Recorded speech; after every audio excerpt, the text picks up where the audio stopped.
Ce 4 mars est célébrée la Journée mondiale de lutte contre l'exploitation sexuelle.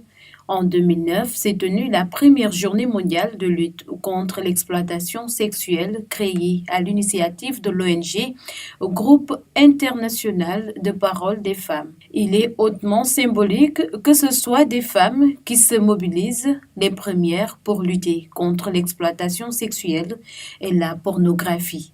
L'exploitation sexuelle est une des pires formes de négation des droits fondamentaux de la personne humaine. 4 millions de nouvelles victimes sont notées chaque année. 500 000 femmes par an sont victimes de traite à fin de prostitution. 1 milliard de dollars aux États-Unis est le gain estimé de la prostitution. La communauté mondiale a mis à profit la journée du 4 mars pour dénoncer le phénomène de l'exploitation sexuelle et réfléchir sur les stratégies de lutte contre ce fléau qui génère jusqu'autant d'argent que les trafics de drogue ou d'armes.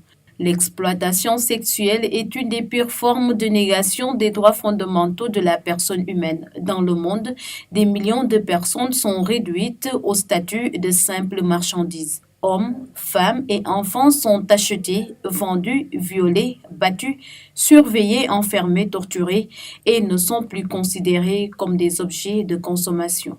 En l'espace de 30 ans, le phénomène de la traite des êtres humains, notamment à des fins d'exploitation sexuelle, a considérablement évolué. Les mutations les plus inquiétantes sont liées à son industrialisation, sa modernisation, sa diffusion par le biais des conflits armés et l'adaptabilité des trafiquants. Plus de 60% du trafic d'êtres humains est organisé à des fins d'exploitation sexuelle. 27% des victimes mondiales sont des enfants et ils représentent un pourcentage encore bien plus grand en Afrique, au Moyen-Orient et dans les pays en guerre ou en conflit.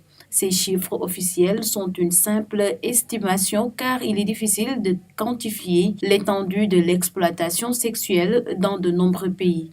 Ces trafics représentent plus de 1 000 milliards d'euros de revenus. Ils font 4 millions de nouvelles victimes par an, dont un grand pourcentage d'enfants, de plus en plus grand de par la mondialisation des moyens de communication.